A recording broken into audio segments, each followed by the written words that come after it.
Radio Bilali Fama naye okwawukanako nga bulijjo olunaku luno lwaleero twagadde okulabika nti nga Isa bwakendeeza ku buliryo bwompolampola twagadde okulabika nga mu kaseera kano tubaako enteekateeka emu oba endala gye twagala okubeera nga twanjulira eggwanga Uganda.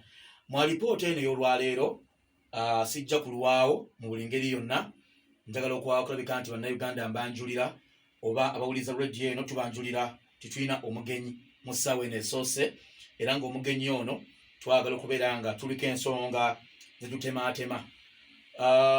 Mu mirundi sebo tulina ekigambo nti salaamu alaikum.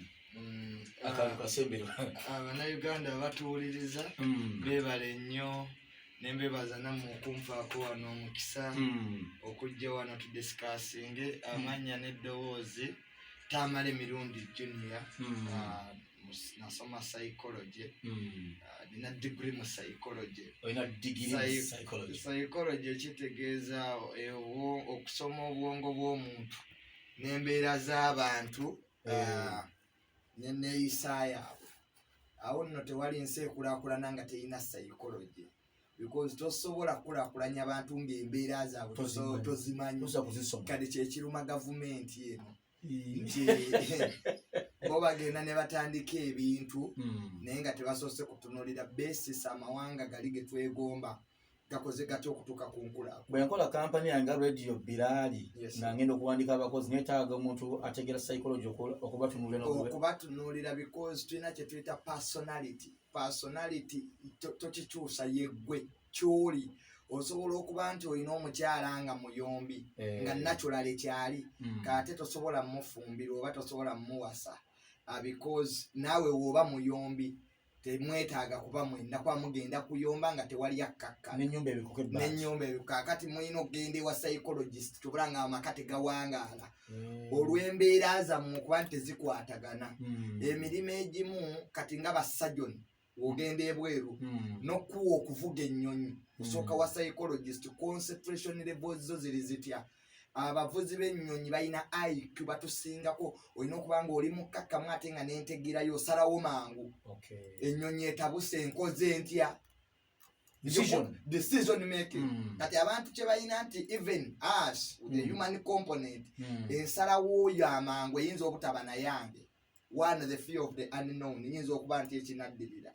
Kati ate ebintu ebimu kati nga bw'olaba business nga zino risk taking, abakozi abamu baŋŋambo natural tebasaana kola ku communication programs nga zino ba communication ate nga mulungi nnyo nga mu marketing naye ng'ali kumpewo naye ate nga si waasaanye okuba bw'alenga social media nakigamba nti so teri waliyo nsi ekulaakulana nga labor force yayo temaze gikola mu groups wawe mujja. Kati kyegulanga gali amawanga ga America gakulaakulanye ne bw'otuuka leeti ku ssomero bakusindika ewa psychologist n'otuuka leeti ku mulimu oyinza okuba olina ebizibu naye nga toli mukozi mubi naye ng'olina ebizibu you just need to be understood. Kati wano mu Uganda tugoba bugobi na managingako speak resort munyonyo nga naakamala okusoma nga HR ng'olina ssente ne managingako Original Agrotech company yali ya Honorable Kibuule minister oyagudde Honorable Kibuule teetaaga kuba mu gavumenti olwedde amaanyi agayina. Waliwo abantu nga tebeetaaga kuba mu gavumenti nga ye mwennyini geemaanyi. Kati mwe mugamba yagudde ababeera mu bifo mu gavumenti baba bakozi ba gavumenti. Pulezidenti bawalaba olina wobalaba naye be balina amaanyi ate ku kyati tebaliiko naye be bagayina. Osanga ba minister waliwo agabira abayimbi ssente talina waalabikira kali mu finance naye bonna bakola ki batwagala ssente. Era ne cabinet eyo gyolaba 90% ye oyo atudde eggulu nti bonna banozana lwaki ali eggulu. Vice President muki Speaker muki Deputy Governor muki IGP Deputy IGP muki kati bw'otegeera nti ali eggulu yalina amaanyi ewava amaanyi asimbeyo amakanda. So ne cabinet projects ani atudde eggulu. Okimanyi nti gwe oba ogenda eggulu bakubuuza ekaluma gwani anti kaluma Uganda ndala kaluma okutandikira ekaluma afugayo mulala n'afuga okuva e Kampala mpaka kaluma mulala.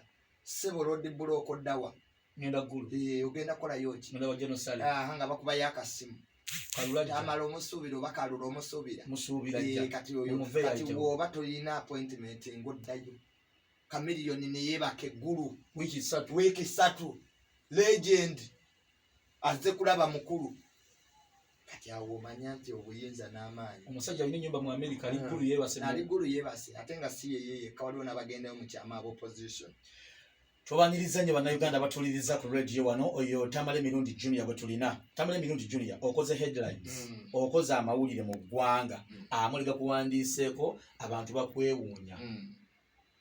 Obadde munnakibiina kya National Unity Platform mu kalulu konna nga gwe omu ku babuloga nga tukujja kutandika okubeera buloga nga emikutu gisinza okubeera gikuyita ku lwa Kyagulanyi Ssentamu ku lw'ekibiina kya NUP tukoze amawulire wano okumala ebbanga ddene.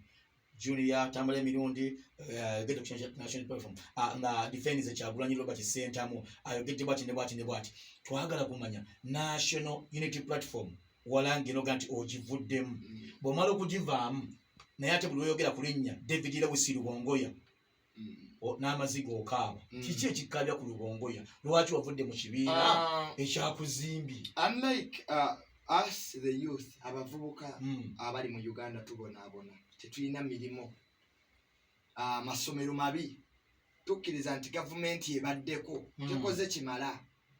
Kakati nze unlike other people nze siri muwagizi ndi mu kisaawe n'akamitinga Bobi Wine emirundi oba gwe mumanyi nga Mwami Kyagulanyi emirundi egisukka mu 5 twayina structure oba omulamwa gwa struggle eno gwe Kyagulanyi ffe sinze ne Kyagulanyi wabula nga abavubuka benandirowooza because when I sit here I represent so many youth that cannot come here abavubuka batasobola kujja wano nga omulamwa gwaffe gwali gwa kunonola eggwanga lino era gwe gwali omulamwa gw'NUP si kwegulumizanga abantu tinze ndi Kyagulanyi era kaakati NUP yenze ffe tuba tuwagira abantu tetuwagira mannya tetuwagira bye bayina oba bayimbi tuwagira bigendererwa. Omuzungu kyavunula principles zezifuga ki so bintu bingi nnyo bye twakola mu kalulu naye twagenda okulaba nga struggle etandise ova ku mulamwa batya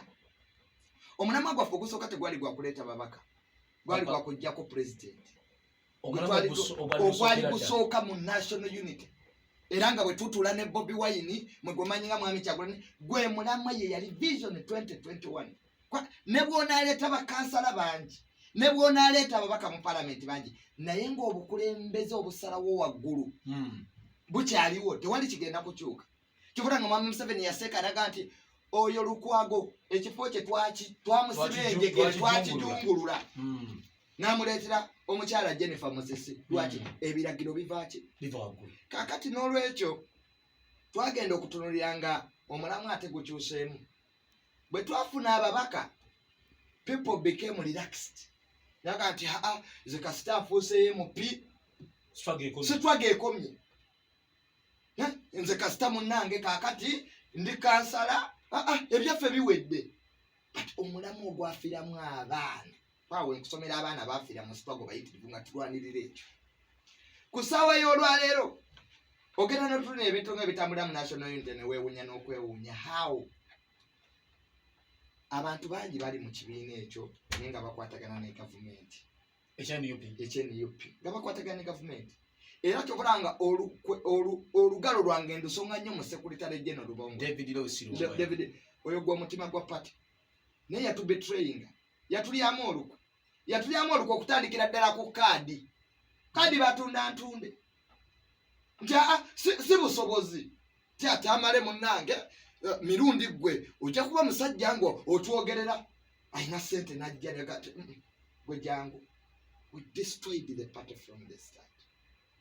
Netuwa abasuubuzi abatuliriza okusinga bannabyabufuzi tuli ku 94.1 FM tuli mu alipoota ey'enjawulo enkya ya leero tulina Tamale Mirundi Junior tulina ensonga kitumulese ku radio wano tumwogeddeko ebbanga ddene nga munnakibiina agamba nti ebitagenda bulungi bimuviire okubeera nga alekulira ekibiina kino okulabika nti akivaamu ensonga ezamugje mu NUP zaabuulira eggwanga ku radio Bilali wano tuli olwaleero zabuligo tuli live kanti producer ffe Isa Kigongo eri gyali ne Umar Buyonda ali ku kamera tuli live ndowooza ku YouTube abatuliriza tuli live ku kibanja kya YouTube kimanyiddwa nga ekya magazine live. Ogenda kuyitutekamu magazine live, saga erinnya Kalule, subscribe to the channel, commentinga bako kyogamba mirundi ejja kubeera nga akudda mu kibuga kya Massawa. So ekyokusatu baabika president w'eggwanga President Museveni ne bagamba nti yafa era taliyo. You see,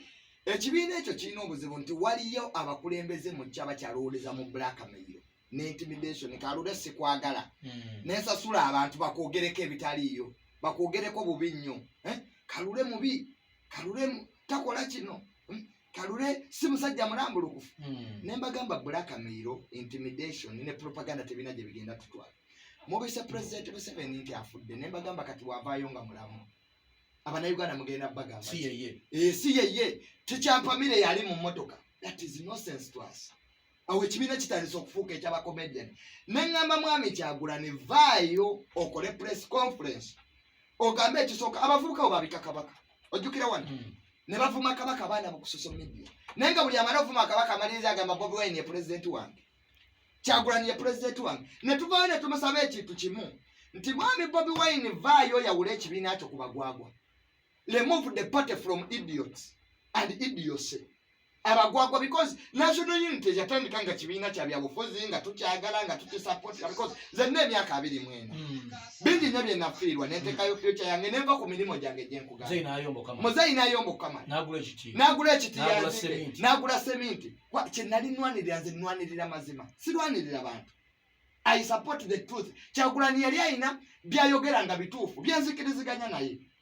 Nibyagenda byatandika bisebengerera bigenda biggwawo nga omulamu omukulu tuguvuddeko. Ne mbagamba nti bw'otavaayo kugamba bavubuka ababika Kabaka, abavubuka abagamba nti President Museveni yafa, abo tebagenda kuddamu kutubala mu magezi kuba bagenda kutegera bano abavubuka bye balimu byaki tebitegeerekeka. Nali ndyawo nga President Museveni yakoze eki alabise. Ne bakwata buli buloge yali abika President Museveni kusaayo lwayo n'abaana bali kitali because gwe kyotamanyi abali mu government abamu batandika ebibuuzo bye naye kubanga tebalina numbers ne kati ffe tubadde babuloga mwene yopi ng'omusajja wa government yakusesekana nagamba mirundi genda onvumire minisita gundi gwayina numbers but ogenda kwogera ebitaliiyo side ekuyita egamba hastori wagijjeewa bakwate bakube munda. So I was telling Bobi Wine and the spokesperson of that party, because both were my friends, come out and rectify this serious. Ebyokubika Kabaka nti ekibiina kyaffe tekibirimu, ebyokubika bwa Museveni ekibiina kyaffe tekibirimu, so that abantu bategeera baagaana Bobi banyumira ebya blackmail ne bavuma abasuubuzi ne bavuma abanandini. Ebyo ebivubuka ebimu ebiri ebweru kyagamba nti Archbishop omutuukirivu omulambo gwe baagukwata nga afudde ne bagutwala ekisozi ku faamu, Mwami Museveni n'aguzinirako ne bamafiiri nekibalanga kiga nti Kyagulanyi ye president wa. You see, as we educated the people, abavubuka abali wano babonaabona baagala opposition entuufu egenda okukyusa A, B, C ne D, because what we need is service delivery. Kakati ogenda n'osanga party nga ba MOP bakwatagana ne Mwami Museveni. Era kino kiteeke ku rekodi Kyagulanyi bw'aba akyalina ababaka bamukkiririzaamu basigadde 12. Abantu bambala gomesire babeetega Mwami Museveni ekiro. Abaka bali NUP baka bali mu atano kati basigadde 12 abamukkiririzaamu. Bali banoonya sente zaabwe. Abakyakiriza mu Kyagulanyi. Osanga omubaka ng'agamba kadi nagigula, nzijjayo sente zange. Kadi nagigula from the start, nzijjayo zange. What is really happening within the party? Kikyeki ekinyusi kiri luddawo ekirabudde eki nga gwe okusinziira ku gwabadde munda. Because kati nze Kalule ndi wa mawulire njagala kumanya kiri munda n'abawuliriza radio eno. Kalule gwe okusinziira ku gwe. Kalule tosobola kuba nga mwatandika struggle nga muli bayala njala. Omubaka babaka bameka bosobola okujjawo nga bayina amayumba akati banagenda mu parliament nga bayina amamotoka abasinga bali bapangisa. Kakati buli wotuuka mu gavumenti eyo naddala parliament obusente bwa Mwami Museveni bukusikiriza n'obivaako noga twali twafadde. Kyova olaba ng'omulamwa gwa struggle yaffe tekwali gwa kutwala babaka. It was massive mobilization. Massive mobilization kyeki to sensitize the youth. Bo bejjireko ani Mwami Museveni tosobola mukuba mu kalulu. Omulamwa gwaffe tegwali kalulu, yakabala yakategeka obululu yabukuba n'amajja gakakuuma gage. The only thing that can take Mr. Museveni out of that government, riots. Mass mobilization. And when you're building mass, basi jachagamba. Lwakwa naye yakitegeera leeti kano. Kyabagamba kye kituufu. Lwakwa yakitegeera leeti Mwami Museveni. But it's mass mobilization. You create cells across the country. Nti ffenna abavubuka kati oyinza okubeera ne cell mu Kampala n'obeera ne cell ekyengera nga bali abiri abavubuka. Let us say 2020 youth. Mwena ne mwesa Constitutional Square. Until Ugandans rise up. Opposition si bantu. Abantu balooza nti bino ebibiina they are tools to get power. Kyafalange Kenya babigoba. Kenya bakola coalitions. Every time owulira emanya mapya. Mikago. Si bibiina. You don't know who is who. Kati abantu balooza nti NUP opposition. No, NUP is you. Gwe muna Uganda abona go opposition. Amasomero amabi go opposition. Amalwaliro amabi opposition. Era Mwami Museveni wakeera n'abikola tewabaawo opposition. Kuba tewaba nsonga. Etugatta. So oba oli wa FDC, oba oli wa UPC, because political parties are divisions already. Omuntu atandika okwetunuya nze ndi wa FDC. Tulina abaka 17. Ovudde ku mulamu ogw'eggwanga omutuufu. Ogw'okuggyako nakyemalira. Kakali abantu bawulira nti ovudde mu NUP bo balowooza oba ovudde mu struggle.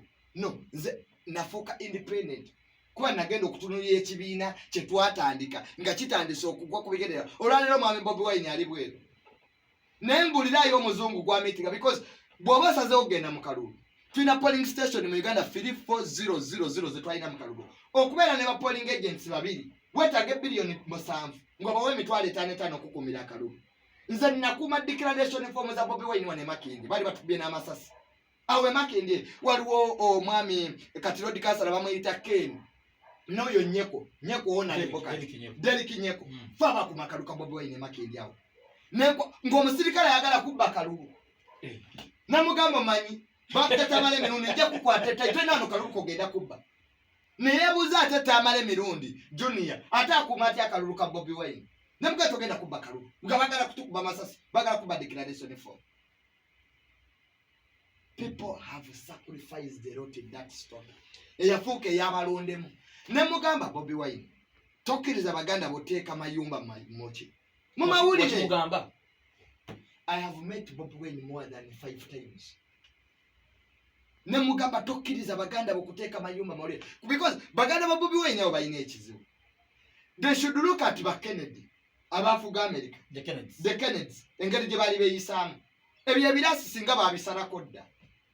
Singa bayina charity. Abo ba Mick Wine singa bayina charity. You see, okubeera ng'oli mukulembeze ba family. Kyokola bye bireetedde Mwami Museveni obuzibu family egezze. The bush goes, the bush comes. Okitegera. Family egezze nti Mwami Museveni yatandika ne bawala be basatu. Olwalira ayina bakoddomi. Bakoddomi be nabo bayina families. Kakati nabo they are part of the first family. Kati ogenda okwekanga nga baweza omutwalo gumu ba members of the first family tebakola. Bali akomesolo gyaffe. Ne balina amaanyi. Tebalina we balabikira. Kakati n'olwekyo ne mugamba nti kwokoze mu COVID abantu babonaabona. Ogamba mwagala kujjako Mwami Museveni nti abbye sibanya mugagga nnyo ate namwe mulaga ebintu byammwe mawulire. Wena abasajja ba Western balina ebintu. Era nga Red Pepper yagambye kuba bintu bya Honorable Kuteesa. Pages zigwayo. Necha ne batandikira awo. Naye buli we bamugamba ti Honorable Kuteesa nakiraga balimba. Waliwo story omuntu omu yawandika story ku Kano Chiza beziraga nti Kotorio ye Kano yadduka emisindo kubanga bannange bampayiriza.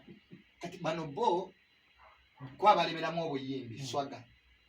This is politics. Omuntu ky'omugamba olwaleero Bobi Wine n'avaana gatutwala Museveni myezi 4. Agreed.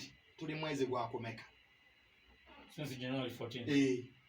Tetwalina plan nga tuvudde mu kalulu. Bobi Wine Kyagulanyi teyalina plan. That's why amiyandalinga. We didn't have a plan. Obo bonna butaba na plan because byonna twabyogerako. Ne Bobi Wine okumusibira mu nyumba kitegeeza teyalina plan after election. Ensende nabazinudde batya. But we have so many noise makers on social media. Kyagulanyi tagenda kubeera president wa social media, alina kubeera president wa Uganda. So you need more strategists. Mirundi singa ensonga z'otegeeza eggwanga olwaleero z'oyogerako Bobi Wine agamba nti jangu tutuule ku mmeeza tutereeze bintu tubitereeze. Jangu tutereeze singa akomawo n'agamba jangu tugenda kutereeza ensonga z'ogamba oddayo. Nze siina lutalo nawo nalembo Kyagulanyi ng'omuntu. Nze ndi generation, I drive a generation. Lino eggwanga lyaffe. You have a right to have an opinion on the affairs of this country. We are the generation. We are the generation. And we are not Kyagulanyi ne waba taliiwo. Another person can come. Nawe kennyini osobola okuba Kyagulanyi. N'omulala asobola okuba Kyagulanyi. Why? Because ebituluma nga generation. Because family ya Mwami Kyagulanyi tesula njala. Abantu babonyebonye mu COVID. Abantu tebalina mirimu. N'omanyi Mwami Museveni akola ebyo byonna. Mwami Museveni alina capacity egabira ensi obukadde bubiri obw'emmere ne talina opposition. Muganda wange yise kigonga kyogeddeko mu shebaddewo. Talina opposition. President Museveni talina opposition. Abamuvuma olwaleero be bamu ababeerawo. Bobi Wine emmotoka ye ya bulletproof gye yaleeta. Mwami Museveni se yawandiika ebbaluwa ku URA ebagimuwe. It is the president. Nze nabuuza ono Secretary General Lewis. Byesobya bituufu. Mwami Museveni awandiise ebbaluwa. Bobi Wine bamuwe emmotoka ya bulletproof. Kati bategeeza waliwo endagaano.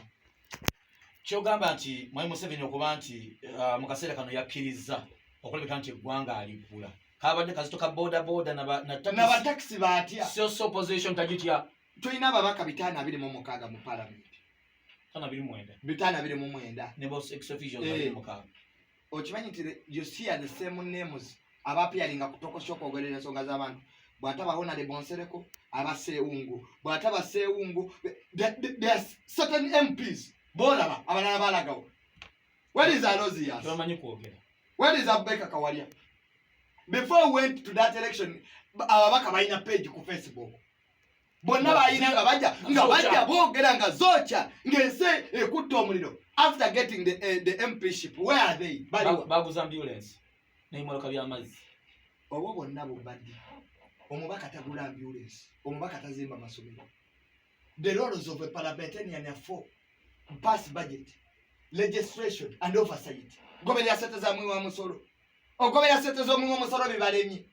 Kati abamu bakwata bino bya ambulance ne babisibako bandage ne bekuba ebifaananyi ne bateeka ku social media.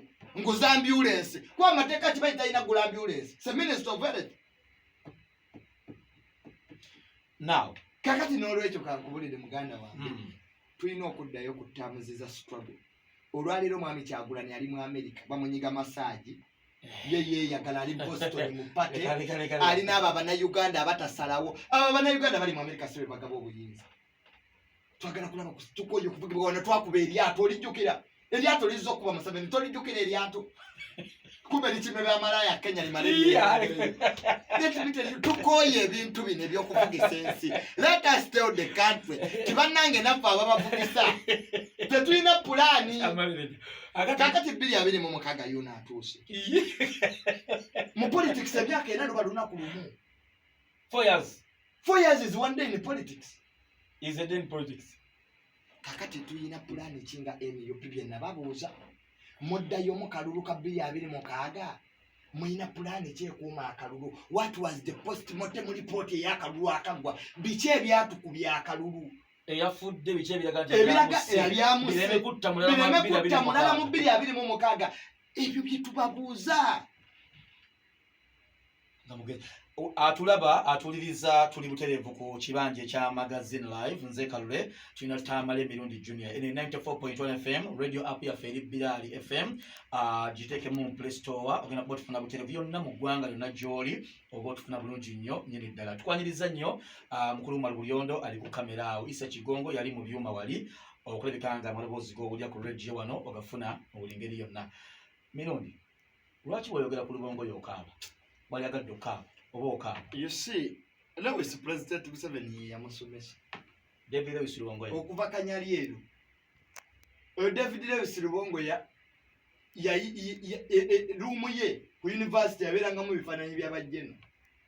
David Lewis Lubongo yatiba mumanyi. Anata mumanyi. Mmwe. Kibanga kati nze Mirundi okujja ng'ambe nti President Museveni bwe mmujjako mbu mutti. president ye yamperera osubira kuza Museveni nasubira kusoteza president Museveni tamala mirundi junior era nze olutalo lwange lwenina ne president Museveni si lwa kumutta si lwa kumutwala Hege kumuwumuza kubiga ajajja twanji muzukulu okaddiye obadde ogamba otya tubadde tukusaba mu buwombo efo obw'ekitalo tugendeko wali erwakitula otulawo mukati olunde ente ezo tujja kujjanga tukwebuuzeeko kubanga olwa attachment gye muyinako omuntu yenna gwe kankubulire mu nsi muno we are shaped by 3 things: family, 1 jobs, omuntu wafuna omulimu akyuka afuna emikwano emipya. Olwaleero oba badde okola n'ofuuka manager wa banka ogenda kusangayo emikwano emipya kakati bano babadde n'obagaye naye gundi yeematira takyakwata masimu gamwe girasi yalinnya goloza Bobi Wine talina baana be yasoma nabo lwaki alabaffe abajja obuzi because amanyi fe abafuga derizi kyatwagalako inozi nti mirundi ono bwemba naye alina following gyenkola gye neetaaga. Ekyokusatu omuntu yenna yakuyamba mu nsi tomwerabiranga. David Lewis Wongo yalina is a very intelligent man. Ono yaŋŋambye nti ekyasudde Kiwanda waliwo famire yamuweerereyo yagisuulawo ne bakolima. Nakyo kisoboka kuba abantu ekisinga okubonyaabonya abantu balemeddwa okuddayo baleme ku malaalo empewo z'ekika bazitereeze. Ebyo bintu bituufu. Tosobola gwe okumanya n'abazungu abangereza abo balina obulombolombo bwawe lwaki obwakabaka bwawe buli. A court of the British Constitution is not written. Bulombolombo bwabwe kwambala nkofiira kwata miggo balina obulombolombo bwabwe. Omuntu atategeera yagamba nti you see identity is something important. Tamalendi kindi Muganda nkyenyumirizaamu. That's my identity. Ndi Mukatuliki. That's my identity. Era wozanyira ku ebyo oba onkwatirako ddala butereevu siba muyeekera wa ggwanga ng'okutte ku ebyo. Because from a family you got to what? You got a tribe. After tribe you got a nationality. Amawanga ge gagatta ensi. Tugende ku Lubongoya. Kakati Lubongoya yakulya kusetiza president Museveni. Nze kimanyi Lubongoya tasobola kucekinga president Museveni oba olimba. Bambi tasobola. Oyo Secretary General Nopo tasobola kucekinga president Museveni to the fullest. Bana abaana bolaba ku street abalwaniriza president Museveni tebamuyinaako kakwate. Babagala aveeko bavaako ati aveeko. Ne kati nze nyenda mpola. Kubanga yampeerera nga naye omusajja ono. Kakati nze ne Lewis tufaanagana. Era namumiitinga near my residence ne Munyonyo. Ne mugamba Lewis abantu mu Nopo tebajja kukkiriza nti obakolera. And olina contacts epitirivu mu gavumenti. Ng'omuwa amagezi ki? Amagezi gemuwa. Tewalabye omulimo gwe bamukubyemu. Red Pepper olowooza alimba. Red Pepper lyegulire. Yabyegaanye. Gundi tetuli basiru. Kati nange emirundi yagala kunnimba. Nti appointment teriyo. Goloza omuntu okumuwa appointment n'abanga akola mu State House alina kuba n'agamba nsi tibannange nyenze. Abantu bali mu Nopo ne bakolagana ne gavumenti bali bavuddemu ne banne kakati nze mu Nopo bonna abaali abamanyi. Buli yali mu Nopo. Ati nze ndiddiwo. Ndi mu gavumenti ate ndi mu opposition. Nsobola mu ssabo lya byabufuzi. Kakati nze mu boolimba siriimu. I know Lewis Lubongoya is part of the problem of that party. Naye lwakuba Bobi Wine kyasinga omwagala ku Lubongoya looya wa Bobi Wine. Tasobola mweyawulako. Era we yagende Harvard ezo zonna contacts zolaba ebweru. Bobi Wine muyimbi yali talina contacts z'amaanyi Bulaaya. Harvard yefuga American politics. Omuntu yenna asomere Harvard aba wa mutawaana gye yasomera. Kati ezo contacts zolaba Bobi Wine zalina ebweru za Lewis. Kyobula batambula abo. Naye nga amazima amatuufu Lewis cannot check President Museveni. Why yamuweerera mwana wa waka? Wawaka bye byaddala. Kakati n'olwekyo baba national unity baleke batudde ku mugongo gwa hippopotamus.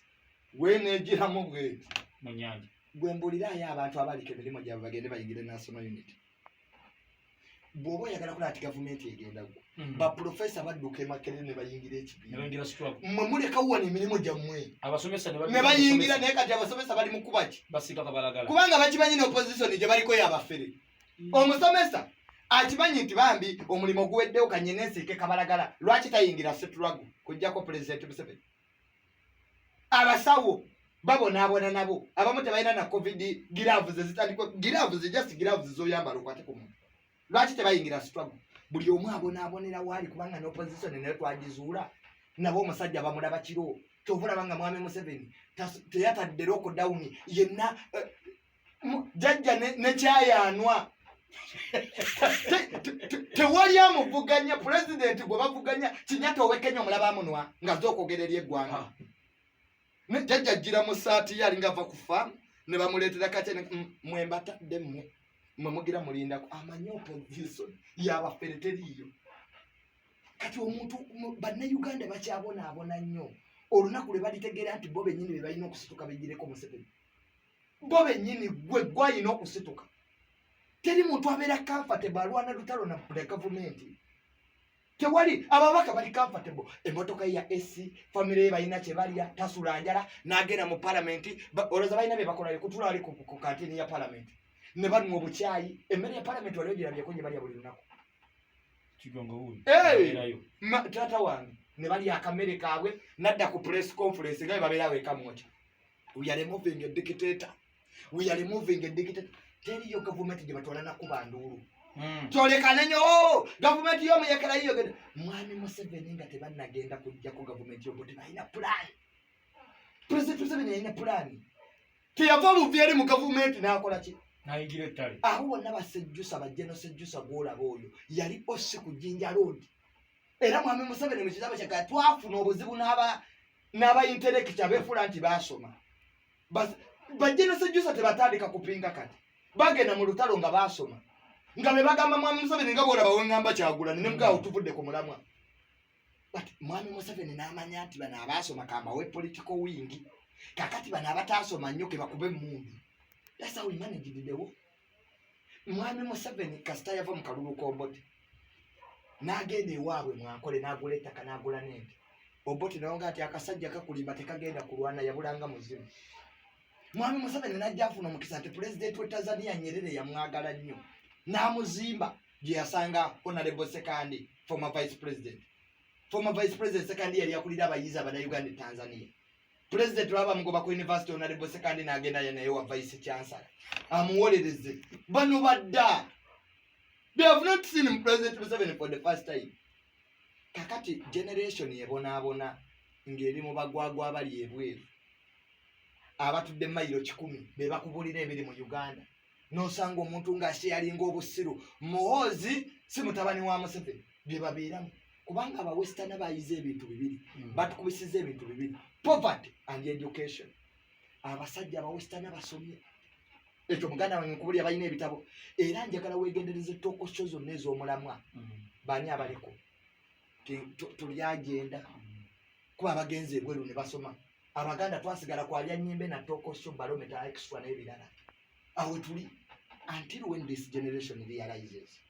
that twekera ugoberera n'okusinza abantu tuddeyo ku fundamental nga generation okulaba nti eggwanga tulitwala mu maaso so abo balubongo yabaana bawaka okay tuyanze nnyo teyanzege basebo ne banya batuliriza tuli ku 94.1 FM tulina ensongola ky'omukulu ono Tamale Emirundi Gino tumulese ku radio wano okulabika nti tukoza amawulire mangi okuva twagenda mu kalulu ka 2020 mugumu twogedde ebintu bingi naye tuga nti katuleete okwemulugunya kwe kubanga badde ali ku platforms nnyingi amawulire gamukubye ajambudde adde ensonga ze azanja lwaki ekigera akizze mabega mu kaseera kano talina mutawaana nga bwagambye nti singa abeera yitiddwa tuzzaako kitugenda kukola ki siddayo mwene yupi ekyo nakyegera bulungi nnyo ne mwami Kyagulanyi ndi independent minded mba nkwetaaga nkukubire nkwebuuze banneebuuzaako bwebuuza Tamale Junior kalwenze kalole wano ku Bilali nkwetaaga kyogamba ki nga bwe twakoze naye sidda mu politics wa bibiina kubanga nakitegeera ebibiina tebisobola kujjako mwami Museveni abavubuka bo bennyini be balina okukkiririza mu nteekateeka y'okujjako obukulembeze bw'eggwanga lino okujja kuba Museveni nkikkiriza naye kijja by stages bakiyita social gradation something like that manyi n'oluzungu nalwo nakuzunguza olulimi lwaffe. It must be gradual. It must be gradual and with a plan. Tova wali mukati n'otandika kuba ndulu Museveni agende atokera uwona ofuluma kati Museveni agende. It comes with a plan and it is gradual. Mwana yiwa kama mafuta naye koleza akabito Tunisia because you know politics of country is different. Museveni agenda kwali jazera nayo gele kitu ekizibu his excellency bana befuzi wano kibatawa budde yabuza it is the who that gives us the what. The who ekiyina okukolebwa kyekituwaani Burundi ba president mwenda bali assassinated. Mosaba politics of Burundi ba president mwenda battibwa. Burundi yensi esinga okubeera nekku assassination plot. Kenya yatowayo ayimiridde ku tribe. Kakati wodde Rwanda his excellency Roromodo wange his excellency Kagame ye Roromodo wange mwagala ko lwa hardiness alina principle kyobula ngesaji kulaakulanye mwagala ko lwa hardiness alina principle mwagale mchawe yakyekwatiramu kati oluguudo lwegende lugenda talinganga president Museveni nti ababbi be basooka ne bamanya oluguudo we lugendo yita bo bennyini ate ne bagulawo kale ate gavumenti wejja odduzimba ate nekompasetinga bo bamanya nti wano polotiyo tugenda kuyisawo oluguudo myaka 2 ne bajja ne bakugula kati gavumenti nekompasetinga gavumenti Rwanda tebiriyo.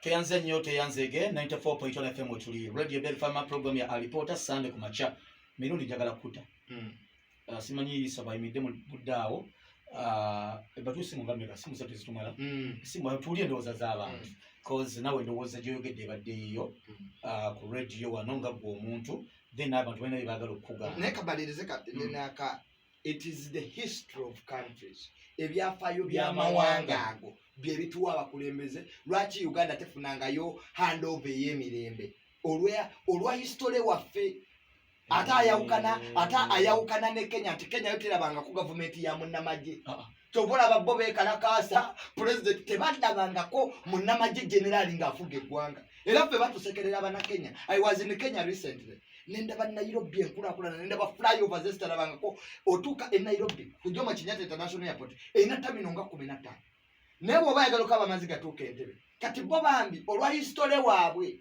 ayawukana naki nowaffe. So what needs to be done? It is like this. Let the opposition eve mu bibiina Kano Chiza Besigye atule, Bobi Wine atule, Robert Mao atule. We come in this media. Okuli luwongo ya ne mama bamulikinze bali Mao era yebamutegeera dda dipi ande kabanange lwachopwale manyi mwemba manyi. Hello. Wa alaikum salam wa rahmatullahi wa barakatuh.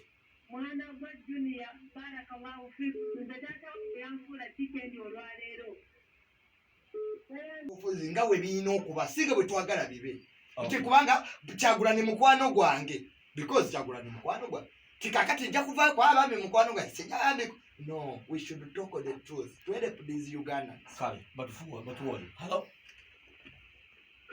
Wanji sebo. Wa alaikum salam wa rahmatullahi wa barakatuh sebo. Sebo.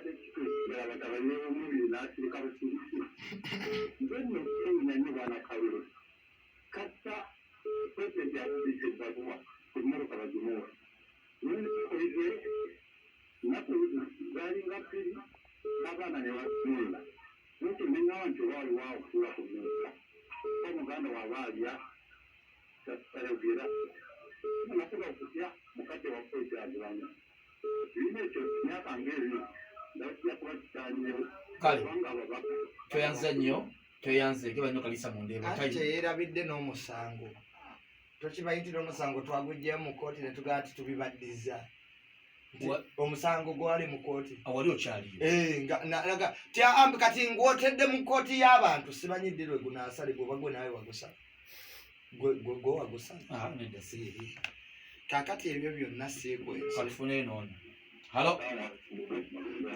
waalaikum salaam yesebo amina otuuliza sebo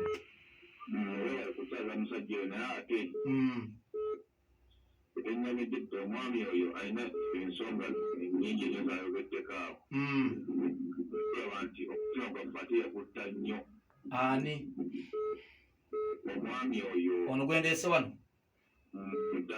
bali omukulu tamale alina ensonga zayogeraku olabibira ensonga ezo yalisanye kuzogerako mu kaseera kano okusinziira ddala wali bintu byakola nekakati byakola kirabira ddala nti eggwanga kikolya wabye waalaikumsalam ensonga zino owaki ozogeddeko kati mu kaseera kano ensonga zino lwaki tetunnaweza mwaka nga Museveni alondeddwa ensonga zino lwaki nzogeddeko kati lwaki saazoogera luli gwayagala ennyo nzoogere luli lwaki saazoogera luli lwaki nzogeddeko because let me tell you as a generation bakivunula batya mu Luganda omulembe nze bwe najja mu byobufuzi nali nzize kuyamba bantu babonaabona kitegeera abantu abakyala abazaala nga recently waliwo omukyala yazze munene mu gavumenti nagamba wavuma General Muhoozi yagamba nakola vidiyo nga ntakiga mutabani w'omukulu nagikolera weeri era sijegaana navuma General Muhoozi lwaki yakola tweet ng'agamba nti bo tebajja bakuwayo buyinza mirembe nemugamba General lineggwanga sirya mwe byabaki byabannansi byabannayuganda and serving army bw'oba oli magye tulina kweyingiza mu byabufuzi era nemuga nti mukulu wange afande Muhoozi jamu uniform eyo odde wano mu kisaawe eky'ebyobufuzi tukukuba engwala nga tetulina kye tutya tukulage power kubanga guno omuzannyo gw'ebyobufuzi oba olyani omuntu yekka gwe tasobola kukuba mu tooki mu Uganda ye Ssaabasajja Kabaka yekka kubanga obuyinza bwe buva wa Katonda oyo tetumukuba mu tooki naye buli munnabyabufuzi ali mu byobufuzi oba oli President Museveni oba oli Robert Kyagulanyi oba oli Kadakiza Besigye tujja kukuba mu tooki tukubuulire ebirungi byokoze n'ebibi ebyetaaga okukola ki okutereeza ekireetedde eggwanga lino obuzibu bantu kutya kwogera mazima banandaba batya kati omwami oyo tazzeemu byenjogedde tagambye nti kino kyoyogedde kikyamu nene ensonga nkyamu eno si ntuufu thats what they call reasonable debate but abantu mu Uganda baagala nnyo gye oyogere bye baagala okuwulira omwana oyo omugezi ng'oyogera byayagala okukola ki naye awo ensi eba efa demokulasi aba afa leero mukulu wange hamu mukulu wange omugaga era naye bwe musanga mugamba timunaye mu bya bizinensi mbadde ndowooza wano si kirungi kakati n'olwekyo ffe twatuuka ku level nga tetukyayagala kukubirwa nduulu obwo bushares bwa social media omanyi abavubuka kati azenene emyaka 24 abavubuka balowooza nti okubeera ne shares bina tuli 1,45 mu Uganda kati ye bambi wakolayo ka video ne kafuna shares bina ndi w'amaanyi tobawulira babloga tulina bloggers association nefe nanga watugasse notuga naye mwogera biki mwogera biki tulina bye twogera just kubuguumiriza rumors ogenda kwesimbawo kuwa president nze saagala kifo era bwe nagenda okwagira mwami Kyagulanyi abantu bonna kye bali balowooza nze Bobi Wine namwogiranga mukwano gwe olw'ensonga ze yali asituse okwogerera generation olw'abakyala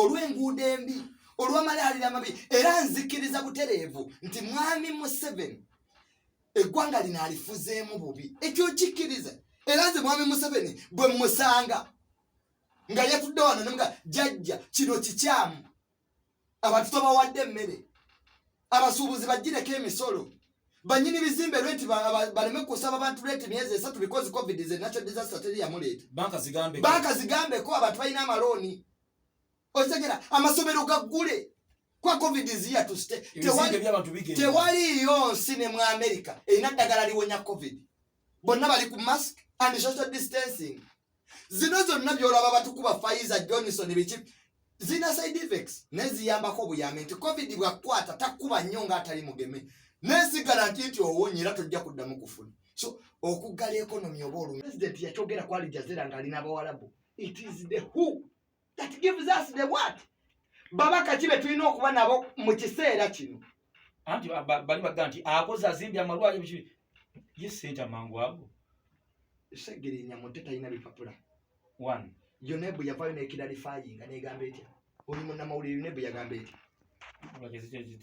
kati twabirekera ki kooti neffe tubanye empapula tekikola ki ani yamuteekayo nga talina mpapula you see mwebuuze ask yourself ani yateekayo segerinya nga talina mpapula akola kale akole ekyokola akola anti kati tuve ku intellectualism nti atalina ebipapula tubukkiriza abeereyo kati obuuza ebya pulezidenti wa atufuga n'abaana bannopo babibuuza by the mere fact tusegerinya gyali atalina ebipapula nawe ebya Museveni tobibuuza anti bonna tulina ebipapula Bobi Wine alina diploma ya MDD talina degree but he qualifies kakati n'olwekyo tulowalinge grades n'owa senior fudge. You see, don't be discriminative. Omanyi baba bazimbiddemu hate obukyayi. Kati nupu ako yakagwa akabonero. Nga we yagwa akabonero nti mwami Museveni atubye nnyo era ffe tumujjako kuba tuli baavu enkya Bobi Wine ne baganda be ne bakuba mansions. 2 billion mansions. Ne balaga amayumba ge baguze. Kati naawe ofaananye mwami Museveni. Tokyalina yardstick gati mwami Museveni mugagga. Nomala n'otugamba nti mwategedde abavubuka mujje ku street twekalakaasa ate gwe n'oguleeta ayitamu masasi.